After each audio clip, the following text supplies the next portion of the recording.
Quando eu parei de dar aula em 2014, eu pensei, o que eu vou fazer da minha vida agora, sem serviço, parada, sem trabalhar. Aí, eu, conversando com um amigo meu, pensei assim, ó, vou montar uma biblioteca. Eu já tinha essa ideia faz tempo de montar uma biblioteca. E a biblioteca, ela funciona na garagem da minha casa. Aí eu montei com uma prateleira e esse armário aqui, ó, sabe? Aí começamos, foi indo, o pessoal foi doando livro, doando prateleira, sabe? Iniciativas como esta da Dona Cida ajudam a transformar um cenário desafiador no Brasil, o analfabetismo funcional. O analfabeto funcional é aquele que até aprendeu a ler e escrever. Ele até chegou à escola e aprendeu a ler e escrever, mas ele não se tornou um usuário da língua escrita. Por exemplo, ele consegue decodificar uma receita culinária, mas não consegue fazer a receita culinária. Então, este sujeito continua, mesmo sabendo tecnicamente ler e escrever, ele continua à margem da sociedade porque ele não consegue uma efetiva participação nesse mundo das linguagens. Estima-se que esta condição atingia pelo menos 29% da população brasileira em 2018. Ainda não existem dados mais recentes. O objetivo do governo é reduzir o índice de analfabetismo funcional no Brasil para cerca de 10% até 2024. Segundo o IBGE, se enquadram nesta categoria pessoas acima de 15 anos que são analfabetas ou que possuem menos de 5 anos de escolaridade. Mas, segundo os resultados dos testes aplicados pelo indicador de alfabetismo funcional, é possível encontrar pessoas nesta condição até mesmo no ensino médio e no ensino superior. É por isso que as raízes para esse problema podem ser muito mais profundas do que analisar apenas quanto tempo alguém passou na escola. É preciso analisar a base.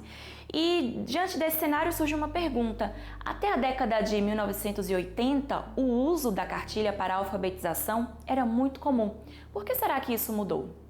Eu penso que muitos pais ainda sentem falta da cartilha, né? E tem a expectativa do assim aprendi, assim ensinarei. Mas a verdade é que nos últimos anos, desde a década de 80, o Brasil recebeu uma série de contribuições teóricas na área da psicologia e das ciências linguísticas que mudaram tudo o que a gente sabia sobre a alfabetização. Passou a existir a necessidade de concatenar os processos de ensino com os processos de aprendizagem. Outras contribuições chamaram a atenção para a importância de que a língua se faz na relação com o mundo, nas práticas de vida. Então, você não aprende um sistema fechado de língua, que é um conjunto de letras e regras e tudo mais, mas você aprende efetivamente a se comunicar. Então, essas formulações cartilhescas que vinham dos métodos eram verdadeiras armadilhas linguísticas. Parece a nós, adultos alfabetizados, que isso é mais fácil de ler, mas quando a criança encontra uma frase sem interesse, sem sentido nenhum, como lá, lê, ali, a criança se decepciona. E aí cresce o número de analfabetos funcionais, de pessoas que aprendem a língua escrita, mas que não se interessam pela língua escrita, ou que acham que tudo isso é muito chato. Então, qual deve ser o dever de casa para os pais das crianças que estão em processo de alfabetização? Muitos pais, com o intuito de ajudar, eles colocam as crianças sentadinhas e propõem cópias, ditados e até pequenas lições, assim, do tipo separar a sílaba e tal.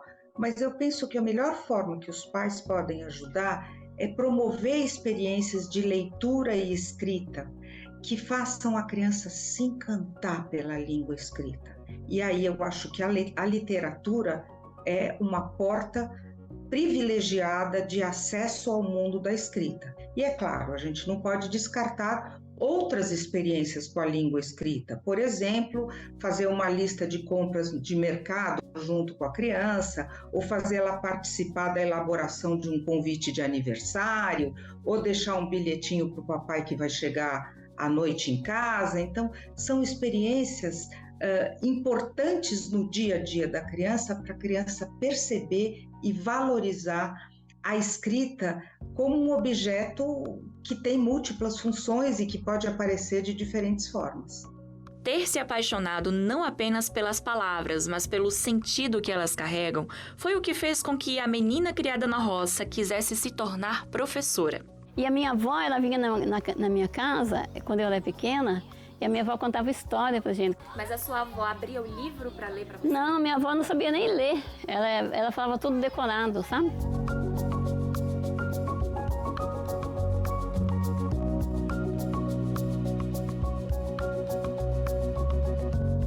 A biblioteca, fundada pela Dona Cida, fica em Jacareí, no interior de São Paulo.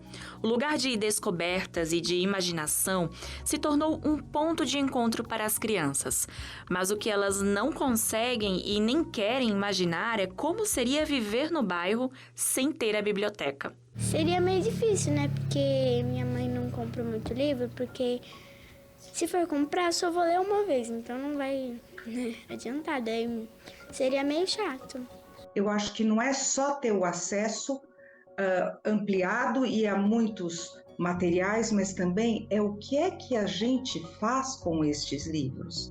Então, os pais e até mesmo os professores precisam aprender a ser mediadores desse material, né? Não é só contar uma história para a criança, mas é a partir da história fazer a criança pensar reflexões tanto temáticas quanto linguísticas. Eu acho interessante porque tira um pouco as crianças da rua e traz para cá. Aqui tem bastante coisa legal, eles fazem evento com as crianças, eles brincam com as crianças. É muito bom. A minha menina gosta de vir aqui. E você percebeu alguma melhora dela no desenvolvimento escolar depois que ela passou a vir aqui para a biblioteca? Sim, bastante. Muito em leitura, em se interessar mais pelos livros. Ela gosta bastante, muito, muito mesmo.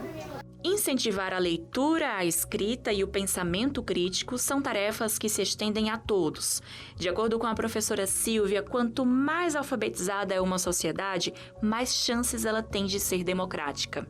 Então, eu acho que a alfabetização tem um ganho não só de transformação da condição pessoal do sujeito, daquele que aprende e passa a usufruir o mundo da literatura e da escrita, mas também tem um ganho social e político na constituição de uma nova geração que possa sustentar a sociedade democrática com participação respeitosa, crítica, criativa e responsável.